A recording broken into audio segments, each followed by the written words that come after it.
If a fire-breathing Spinosaurus was dropped into an abandoned city, could it rule the place? You had just hatched. The first thing you saw wasn't a river or a Cretaceous forest. It was a half-collapsed skyscraper.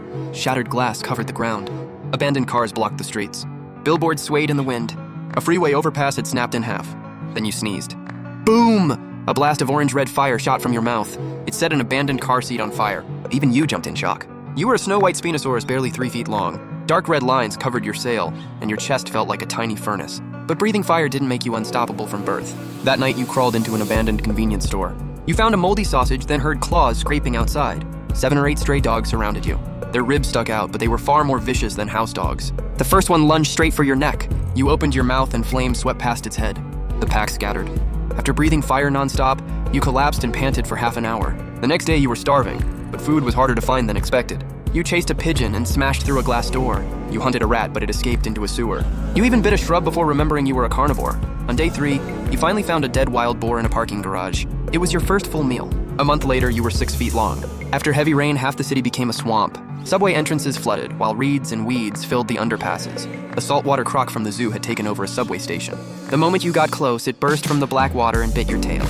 You couldn't breathe fire underwater, so you grabbed the railing and dragged yourself onto the platform. The croc charged out after you. You spun around and blasted it with fire, sending it back into the water.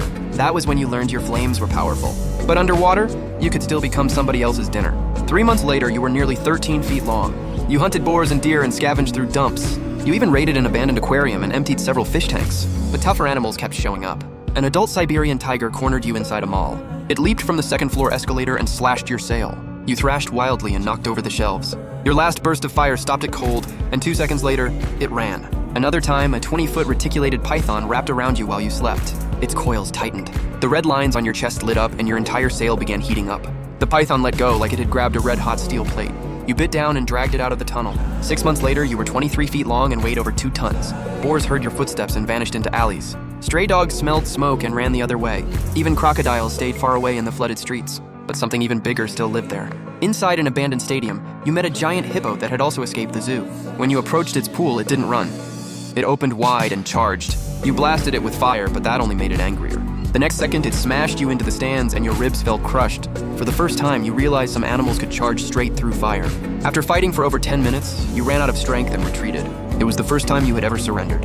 A year later, you were 46 feet long and weighed over 8 tons. You were no longer the little creature chased by stray dogs. As you crossed the street, your tail swept car wrecks aside. Whenever you stepped into floodwater, crocodiles sank out of sight. When you raised your sail, your white shadow covered the entire street. Now your flames could reach more than 30 feet. Then the hippo that once launched you returned. This time, you sidestepped its charge. You pinned its shoulders with both claws and slammed it into an empty fountain. Then you bit down on its neck. Minutes later, everything went silent. Next came 5 lions that controlled an abandoned shopping plaza. They surrounded you from every direction. One distracted you while 2 others jumped onto your back. But your sail heated up so fast they couldn't hold on. You turned and unleashed a wall of fire, and the entire pride backed off. Later came 2 black bears and a pack of feral dogs. Then a giant saltwater croc hiding in the subway. And a rhino strong enough to flip cars. One by one, they all abandoned your territory. Soon, the whole city learned to fear anything white. Whenever your sail appeared beneath the overpass, every animal turned and ran. At last, you became king of the ruined city. But now there was a problem. You were too big. Dozens of pounds of meat a day was only the minimum. Every burst of fire made you even hungrier. Boars grew scarce, and the deer left downtown. Stray dogs moved farther out, and the lions left too. The crocodiles hid in underground rivers. You expanded your territory from downtown to the industrial district, then from the zoo to the airport, and from the subway to the harbor. But wherever you went, the animals disappeared. At sunset, you stood in the middle of an intersection. Around you were collapsed towers, vine-covered buses, and roads split by tree roots. A flock of pigeons flew overhead. A deer saw you in the distance and vanished into the ruins. You didn't chase it. One deer wasn't even a snack anymore. You had beaten the tiger and the lions.